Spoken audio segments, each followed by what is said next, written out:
So friends, welcome back in another video of IELTS Academic. Today we will discuss about the writing task 1 for academic, right? In writing task 1, you have only 20 minutes and you have to write 150 words in an academic context only. In an academic context only. Means your ideas should be logical, right? In writing task 1, what can come? Line graph can come, bar chart, your table, pie chart, diagram, or any process, okay, and map, or combination of any two. Means like this, pie plus table, or any diagram plus map, like this. So what type of questions can come? Either line graph, bar graph, table, pie, diagram of process, map, or combination of any two, right? So this is writing task 1. In writing task 1, remember one thing.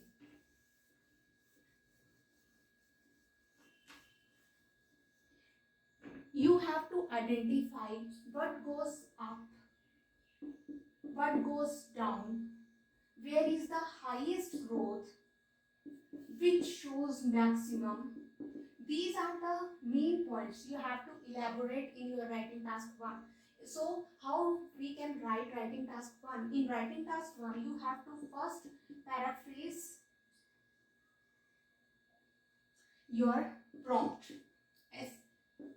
Okay, and next you have to write overview, and next you have to elaborate on main features. 2 paragraph for main features,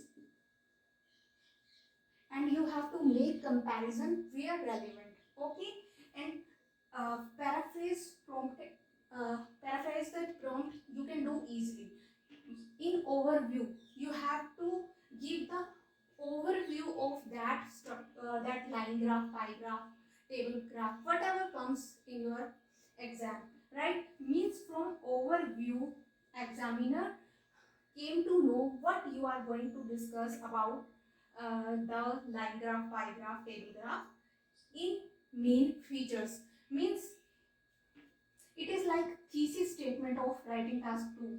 From writing task 2, you can make examiner clear that yes, I'm gonna discuss these things in my border paragraph, right?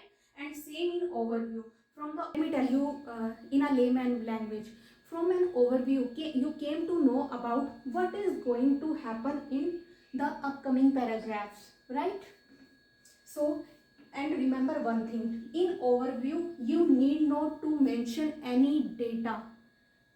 Data means like this is our graph. Suppose there are years and there are population. Suppose in 2012 population is 25 or 25 millions. Yes. These words 25, 2010, 2011, these should not be there in overview. These points we would explain in main features, right? So this is the band descriptors for writing task 1. You may find it on Google, right? So band descriptors contain 4 columns: task achievement, coherence and cohesion, lexical resources, and grammatical range and accuracy. Look at for 7 band. For 7 covers the requirement of the task and come under 4. Attempts to address the task but doesn't cover all key features. So you have to cover all the elements, right? If you are going to fail in task achievement, then your score would be lower. In CC, you have to present the information in a logical way, right?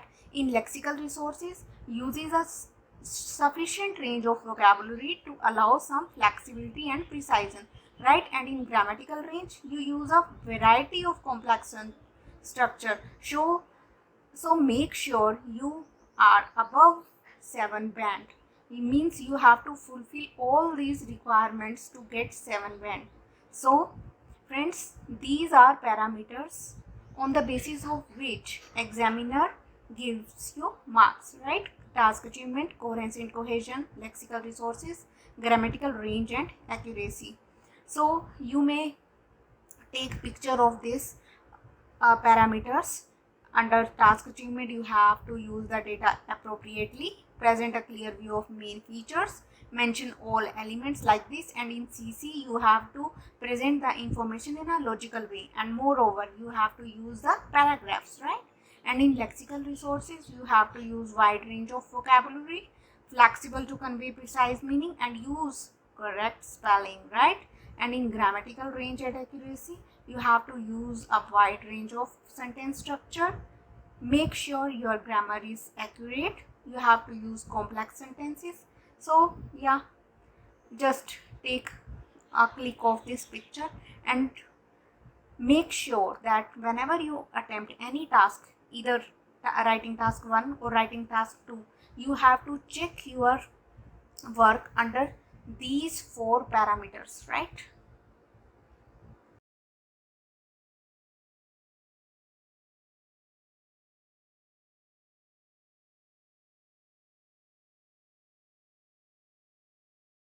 In the upcoming videos, uh, I will show you how to write a perfect writing task 2 in an academic context.